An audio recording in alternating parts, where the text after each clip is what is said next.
ನಮಸ್ಕಾರ ವೀಕ್ಷಕರೇ, ನಾನೊಂದು ವಿಷಯನ ನಿಮಗೆ ಎಕ್ಸ್ಪ್ಲೇನ್ ಮಾಡಿದ್ದೆ ಅನ್ಕೊಳ್ತೀನಿ. ಮೇಲೆ ಅಂತ ಒಂದು ಇನ್ಸಿಡೆಂಟ್ ನಡೀತಾ ಇದೆ. ಅದು ಏನಂದ್ರೆ, ಪ್ರಪಂಚದಲ್ಲಿ ಅನ್ಆರ್ಗನೈಸ್ಡ್ ಯುದ್ಧ ಅನ್ನೋದು ಶುರುವಾಗುತ್ತೆ ಅಂತ ಎಕ್ಸ್ಪ್ಲೇನ್ ಮಾಡಿದ್ದೆ. ಅದನ್ನ ಯಾರೊಬ್ರು ಅಮೆರಿಕನ್ ಒಬ್ರು ತಿಳಿಸ್ತಾ ಇದ್ದಾರೆ ಅಂತ ನಿಮ್ಗೆ ಹೇಳಿದ್ದೆ. ಆ ಅಮೆರಿಕನ್ ವ್ಯಕ್ತಿ ತಿಳಿಸ್ತಾ ಇರೋದು ಏನಂದ್ರೆ, ಅನ್ಆರ್ಗನೈಸ್ಡ್ ಯುದ್ಧ, ಲೀಡರ್ ಇಲ್ಲದೆ ಇರೋ ಯುದ್ಧಗಳು ನಡೆಯುತ್ತೆ. ಹೌದು, ಅಂಥದ್ದು ನಡೀತಾ ಇದೆ ಅನ್ನೋದಕ್ಕೆ ಒಂದು ಎಕ್ಸಾಂಪಲ್ ನನಗೊಬ್ರು ಕಳಿಸಿದ್ರು. ಆ ವಿಷಯನ ನಾನು ತೋರಿಸ್ತಾ ಇದ್ದೀನಿ. ಇದು ಒಂದು ಫಸ್ಟ್ ಪಾಯಿಂಟ್ ಅನ್ನೋ ಒಂದು ಮೀಡಿಯಾದಲ್ಲಿ ಬಂದಿರುವಂತ ನ್ಯೂಸು. ಅಂದ್ರೆ ಚೈನಾದಲ್ಲಿ ಏನಾಗ್ತಾ ಇದೆ, ಅನ್ಆರ್ಗನೈಸ್ಡ್ ಯುದ್ಧಕ್ಕೆ ಒಂದು ಎಕ್ಸಾಂಪಲ್. ಅದರಲ್ಲಿ ಅವರು ತೋರಿಸ್ತಾ ಹೋಗ್ತಾರೆ, ಸುಮಾರು ಜನ ಈ ರೀತಿ ಅಟ್ಯಾಕ್ಗಳನ್ನ ಮಾಡ್ತಾ ಇದ್ದಾರೆ ಬೇರೆಯವ್ರ ಮೇಲೆ. ಅಂದ್ರೆ ಒಬ್ಬರೇ ಹೋಗಿ ಯಾವುದೋ ಒಂದು ಬೇಜಾರಿಂದ, ಏನೋ ಒಂದು ಕಳ್ಕೊಂಡ ದುಃಖದಿಂದ ಬೇರೆಯವ್ರ ಮೇಲೆ ಅಟ್ಯಾಕ್ ಮಾಡ್ತಾ ಇದ್ದಾರೆ. ಎಕ್ಸಾಂಪಲ್ ಅವರು ಕೊಟ್ಟು ಹೇಳ್ತಾರೆ ಏನಂದ್ರೆ, ಒಬ್ಬ ವ್ಯಕ್ತಿ ಕಾಲೇಜಲ್ಲಿ ಒಳ್ಳೆ ಸೀಟ್ ಸಿಗ್ಲಿಲ್ಲ, ಫೇಲ್ ಆದೆ ಅಂತ ಬೇಜಾರ್ನಲ್ಲಿ ಸುಮಾರು 8 ಜನನ್ನ ಕೊಲೆ ಮಾಡ್ತಾನೆ.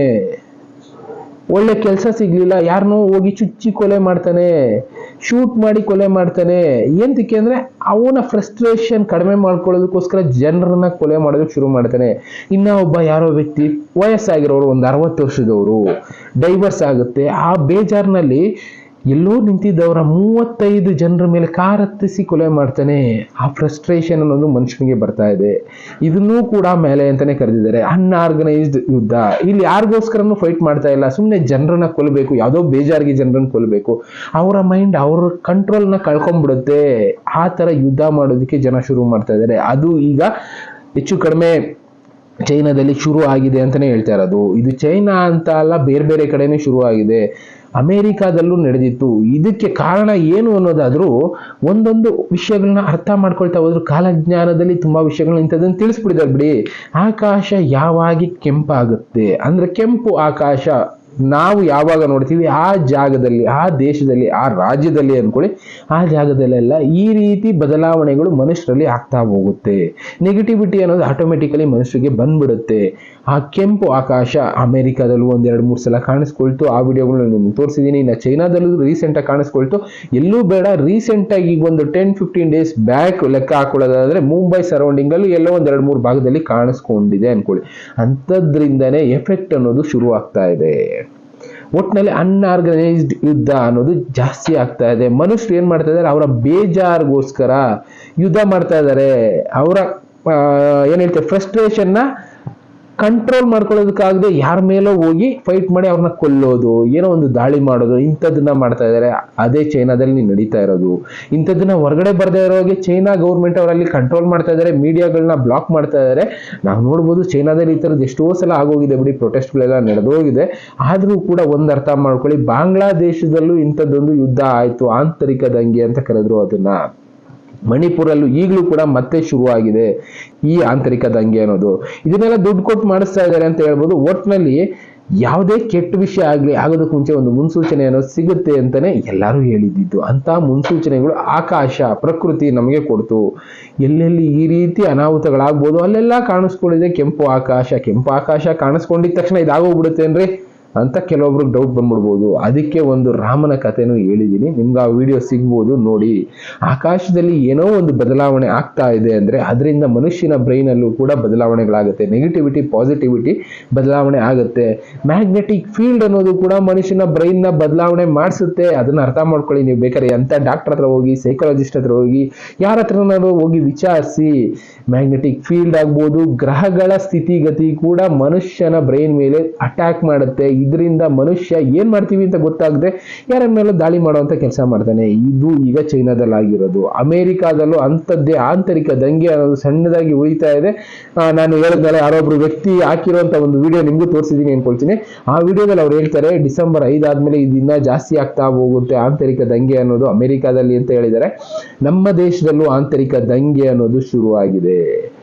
ಇವನ್ ಬಾಂಗ್ಲಾದೇಶಿ ಅವರು ಸ್ವಲ್ಪ ಸೇರ್ಕೊಂಡು, ಬೇರೆ ಬೇರೆ ದೇಶದವರು ಸೇರ್ಕೊಂಡು ನಮ್ಮ ದೇಶದಲ್ಲಿ ಡೆಲ್ಲಿ ಸುತ್ತಮುತ್ತ ಈ ಆಂತರಿಕ ದಂಗೆಯನ್ನ ಸೃಷ್ಟಿ ಮಾಡೋದಕ್ಕೂ ಪ್ರಯತ್ನ ಮಾಡ್ತಾ ಇದ್ದಾರೆ. ಒಟ್ನಲ್ಲಿ ಆಂತರಿಕ ದಂಗೆ ಅದನ್ನ ಬಿಟ್ಟು ಮಾತಾಡೋದಾದ್ರೆ, ಮೈಂಡ್ ಅನ್ನೋದು ಯಾಕೆ ಈ ಮಟ್ಟಕ್ಕೆ ಹೋಗ್ತಾ ಇದೆ ಅಂದ್ರೆ, ಓವರ್ ಆಲ್ ಆಗಿ ಇದನ್ನೇ ಅವ್ರು ಹೇಳೋದು, ಗ್ರಹಗಳ ಸ್ಥಿತಿಗತಿ. ಮನುಷ್ಯರು ಇನ್ನೊಬ್ಬ ಮನುಷ್ಯನ ಮೇಲೆ ದಾಳಿ ಮಾಡಿ ಅವನ ಫ್ರಸ್ಟ್ರೇಷನ್ ಕಡಿಮೆ ಮಾಡ್ಕೊಳ್ಳೋದಕ್ಕೆ ಶುರು ಮಾಡ್ತಾನೆ.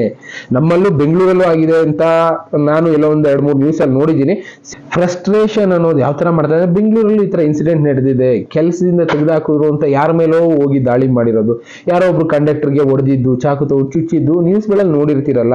ಇಂಥ ಇನ್ಸಿಡೆಂಟ್ಗಳು ಮನುಷ್ಯನ ಮೇಲೆ ಪ್ರಭಾವ ಬೀರ್ತಾ ಇದೆ. ನೆಗೆಟಿವಿಟಿ ಅನ್ನೋದು ಬೇಗ ಮನುಷ್ಯನ ಅಟ್ರಾಕ್ಟ್ ಮಾಡ್ತಾ ಇದೆ. ನಾವು ಟಿವಿಗಳಲ್ಲಿ ನ್ಯೂಸ್ಗಳಲ್ಲಿ ನೋಡ್ತಾ ಇರ್ತೀವಲ್ಲ, ಇವ್ರು ಈಗ ಚುಚ್ಚಿದ್ರು, ಅದಕ್ಕೆ ಮಾಡಿದ್ರು ಅಂತ. ಪ್ಲಸ್ ಫಿಲಮ್ಗಳಲ್ಲಿ ತೋರಿಸಿರ್ತಾರಲ್ಲ, ಅದನ್ನೆಲ್ಲ ನೋಡಿ ಮಕ್ಕಳಾಗ್ಬೋದು, ನಮ್ಮಂತ ಮನುಷ್ಯರಾಗ್ಬೋದು, ಬೇಗ ನೆಗೆಟಿವಿಟಿಗೆ ಅಟ್ರಾಕ್ಟ್ ಹೋಗ್ತೀವಿ. ಪಾಸಿಟಿವಿಟಿ ಕಡೆ ಅಷ್ಟೊಂದು ಯೋಚನೆ ಮಾಡ್ತೀವಿ ಇಲ್ವೋ, ನೆಗೆಟಿವಿಟಿ ಅನ್ನೋದು ಮನುಷ್ಯನ ಬೇಗ ಅಟ್ರಾಕ್ಟ್ ಮಾಡುತ್ತೆ. ಇದರಿಂದ ಮೈಂಡ್ ಅನ್ನೋದು ಕಂಟ್ರೋಲ್ನ ಕಳ್ಕೊಳ್ತಾ ಇದೆ. ಇದನ್ನೇ ಹೇಳ್ತಾ ಇರೋದು ಕಾಲಜ್ಞಾನಿಗಳು ಹೇಳಿದ್ರು, ಸೈಂಟಿಸ್ಟ್ಗಳು ಹೇಳಿದ್ರು, ಈಗಲೂ ಹೇಳ್ತಾ ಇದ್ದಾರೆ ಸೈಕಾಲಜಿಸ್ಟ್ಗಳು. ಮನುಷ್ಯ ಅವನ ಕಂಟ್ರೋಲ್ನ ಅವನು ಕಳ್ಕೊಳ್ತಾ ಇದ್ದಾನೆ. ಇದರಿಂದನೇ ಮನುಷ್ಯ ಬೇರೆಯವ್ರ ಮೇಲೆ ದಾಳಿ ಮಾಡೋದಕ್ಕೆ ಶುರು ಮಾಡ್ತಾ ಇದ್ದಾನೆ. ಇದು ಮಂಗಳನ ಪ್ರಭಾವ ಅಂತ ಹೇಳಿ ಒಬ್ರು ಜ್ಯೋತಿಷಿಗಳು ಹೇಳಿದ್ರು ಬಿಡಿ. ಮಂಗಳನ ಪ್ರಭಾವ ಭೂಮಿ ಮೇಲೆ ಆಗ್ತಾ ಇದೆ. ಇದರಿಂದ ಏನಾಗುತ್ತೆ, ಮನುಷ್ಯ ಅವನ ಕಂಟ್ರೋಲ್ನ ಕಳ್ಕೊಂಡು ಬೇರೆಯವ್ರ ಮೇಲೆ ದಾಳಿ ಮಾಡೋದಕ್ಕೆ ಶುರು ಮಾಡ್ತಾನೆ. ಇಲ್ಲಿ ಯಾರು ಕೂಡ ಲೀಡ್ ಮಾಡೋದಿಲ್ಲ, ಗೈಡ್ ಮಾಡೋದಿಲ್ಲ, ಹಿಂಗ್ ಮಾಡು ಹಂಗ್ ಮಾಡು ಅಂತ. ಅವನ ಮನಸ್ಸಿಗೆ ಬಂದಂಗೆ ಬೇರೆಯವ್ರ ಮೇಲೆ ದಾಳಿ ಮಾಡೋದಕ್ಕೆ ಶುರು ಮಾಡ್ತಾನೆ. ಅವನ ಖುಷಿಗೋಸ್ಕರ ಬೇರೆಯವ್ರನ್ನ ಕೊಲ್ಲೋದಕ್ಕೆ ಶುರು ಮಾಡ್ತಾನೆ. ಅಂತದ್ದಾಗುತ್ತೆ. ಇನ್ನ ಕೆಲವೊಬ್ರು ಏನ್ ಮಾಡ್ತಾರೆ, ಅವ್ರಿಗೆ ಬೇಜಾರಾಯ್ತು ಅಂತ ಸತ್ತೋಗೋ ಕೆಲಸ ಮಾಡ್ತಾರೆ, ಸೂಸೈಡ್ ಮಾಡ್ಕೊಳ್ಳೋ ಕೆಲಸ ಮಾಡ್ತಾರೆ. ಇದು ನಡೀತಾ ಇದೆ. ಇಷ್ಟೊಂದು ಸೂಸೈಡ್ ಕೇಸಸ್ ಬರ್ತಾ ಇದೆಯಲ್ಲ, ಸಣ್ಣ ಪುಟ್ಟ ವಿಷಯಕ್ಕೆಲ್ಲ. ನನಗೇನೋ ಒಂಚೂರು ಈ ಊಟ ಸೆಟ್ ಆಗಿಲ್ಲ, ನನಗೇನೋ ಮನೆಯಲ್ಲಿ ಅಂದ್ರು, ನನಗೆ ಸ್ಕೂಲಲ್ಲಿ ಒಂದು ಎಕ್ಸಾಮಲ್ಲಿ ಫೇಲ್ ಆಗೋದೆ, ನನ್ನ ಕೆಲಸದಲ್ಲಿ ಇವತ್ತು ಬೈದ್ಬಿಟ್ರು, ಅಯ್ಯೋ ಕೆಲಸ ಜಾಸ್ತಿ ಇದೆ, ಪ್ರೆಷರು ತಡೆಯೋದಕ್ಕಾಗ್ತಾ ಇಲ್ಲ. ಇವನ್ ಮೊನ್ನೆ ಕೂಡ ಒಂದು ನೋಡ್ತಾ ಇದ್ದೆ, ಯಾವುದೋ ಒಂದು ದೊಡ್ಡ ಗೌರ್ಮೆಂಟ್ ಎಂಪ್ಲಾಯಿ, ಅವರು ಕೂಡ ಕೆಲಸ ಪ್ರೆಷರ್ ಜಾಸ್ತಿ ಇದೆ ಅಂತ ಹೇಳಿ ಆತ್ಮಹತ್ಯೆ ಮಾಡ್ಕೊಳ್ತಾ ಇದ್ದಾರೆ ಅಂತ ಲೆಕ್ಕ ಹಾಕಿ. ಮನುಷ್ಯ ಅವನ ಬ್ರೈನ್ ಕಂಟ್ರೋಲ್ನ ಕಳ್ಕೊಳ್ತಾ ಇದ್ದಾನೆ. ಒಟ್ಟಿನಲ್ಲಿ ಇಲ್ಲಿ ಆಗ್ತಾ ಇರೋದು ಒಂದೇ, ನಾವು ಅರ್ಥ ಮಾಡ್ಕೋಬೇಕು, ಪಾಸಿಟಿವಿಟಿ ಕಡೆ ನಾವು ಮನಸ್ಸು ಮಾಡ್ತಾ ಇಲ್ಲ. ನೆಗೆಟಿವಿಟಿ ಮನಸ್ಸಲ್ಲಿ ತುಂಬ್ಕೊಂಡು ಮನುಷ್ಯನ ಅದೇ ಹಾಳು ಮಾಡೋ ಹಾಗೆ ಮಾಡ್ಕೊಳ್ತಾ ಇದೆ, ಇಲ್ಲ ಬೇರೆಯವ್ರನ್ನ ಹಾಳು ಮಾಡೋ ಮಾಡ್ತಾ ಇದೆ. ಒಟ್ಟಿನಲ್ಲಿ ಇದು ಯಾವ್ದ್ರ ಪ್ರಭಾವನೋ ಏನೋ, ಆದಷ್ಟು ನಾವು ಅರ್ಥ ಮಾಡ್ಕೋಬೇಕಾಗಿರೋದು ನಮ್ಮ ಮೈಂಡ್ನ ಕಂಟ್ರೋಲ್ ಮಾಡೋದನ್ನ ಕಲೀರಿ. ಅಟ್ಲೀಸ್ಟ್ ಡೈಲಿ ಒಂದು 15-20 ನಿಮಿಷ ಮೆಡಿಟೇಷನ್ ಮಾಡಿ, ಇಲ್ಲ ಖುಷಿಯಾಗಿರುವಂತ ಜಾಗದಲ್ಲಿ ಹೋಗಿ ಎಂಜಾಯ್ ಮಾಡಿ. ಬಿಡಿ ಮೊಬೈಲ್ನ ಬಿಟ್ಟಾಕಿ 1-2 ದಿನ, ಎಲ್ಲಾನು ಬಿಟ್ಟು ನೆಮ್ಮದಿಯಾಗಿ ಖುಷಿಯಾಗಿರುವಂಥ ಜಾಗದಲ್ಲಿ ಎಂಜಾಯ್ ಮಾಡೋದನ್ನ ಕಲೀರಿ. ಇಲ್ಲಾಂದ್ರೆ ಈ ಫ್ರಸ್ಟ್ರೇಷನ್ ಅನ್ನೋದು, ಪ್ರೆಷರ್ ಅನ್ನೋದು ಮನುಷ್ಯನ ಬೇರೆಯವ್ರ ಮೇಲೆ ದಾಳಿ ಮಾಡುತ್ತೆ, ಇಲ್ಲ ತನ್ನ ಮೇಲೆ ತಾನೇ ದಾಳಿ ಮಾಡ್ಕೊಳ್ಳೋ ಕೆಲಸ ಮಾಡಿಸುತ್ತೆ. ಇದು ಆಗ್ತಾ ಇದೆ ಈಗ ಆಲ್ರೆಡಿ. ಮೇಲೆ ಅಂತಾನು ಅನ್ಬೋದು, ಇಲ್ಲ ಬೇರೆ ಏನಾದ್ರೂ ವರ್ಡಿಂದ ಕರಿಬೋದು. ಒಟ್ನಲ್ಲಿ ಇಲ್ಲಿ ಮನುಷ್ಯನ ದಾಳಿ ಅನ್ನೋದು ಶುರು ಆಗಿದೆ. ಅವನಿಂದ ಹಾಳು ಆಗುತ್ತೆ, ಉದ್ಧಾರನೂ ಮಾಡ್ಬೋದಾಗಿದೆ. ಅದನ್ನ ಅರ್ಥ ಮಾಡ್ಕೊಂಡು ಮಾಡಿ ಅಂತ ಹೇಳೋದಕ್ಕಷ್ಟೇ ಇಷ್ಟಪಡ್ತೀನಿ. ನೀವು ಮಂಗಳ ಪ್ರಭಾವನಾದ್ರೂ ಇಟ್ಕೊಳ್ಳಿ, ಯಾವ್ದಾದ್ರು ಪೂಜೆ ಮಾಡಿಸ್ತಿರೋ, ಹೋಮ ಮಾಡಿಸ್ತಿರೋ, ಅದು ನಿಮಗೆ ಬಿಟ್ಟಿದ್ದು. ಏನು ಇಲ್ಲದೆ ಇರೋರು ಅಟ್ಲೀಸ್ಟ್ ಡೈಲಿ ಒಂದು 15 ನಿಮಿಷ ಮೆಡಿಟೇಷನ್ ಮಾಡಿ. ಎಲ್ಲನೂ ಬಿಟ್ಟು ನಾವು ನಮಗೋಸ್ಕರ, ಒಳ್ಳೇದಕ್ಕೋಸ್ಕರ ಬದುಕ್ತೀವಿ ಅಂತ ಯೋಚನೆ ಮಾಡಿ. ಅದರಿಂದ ಒಂದು 4 ಜನಕ್ಕೂ ಒಳ್ಳೇದಾಗುತ್ತೆ ಅಂತ ಹೇಳ್ತಾ, ಇನ್ನ ಇದೇ ರೀತಿ ಬೇರೆ ಬೇರೆ ವಿಷಯಗಳೆಲ್ಲ ನಡೀತಾ ಇದೆ. ಅಂತದನ್ನ ನಾನು ನಿಮಗೆ ತಿಳಿಸೋ ಕೆಲಸ ಮಾಡ್ತಾ ಇರ್ತೀನಿ. Thank you. ಮತ್ತೆ ಸಿಗ್ತೀನಿ. Good by.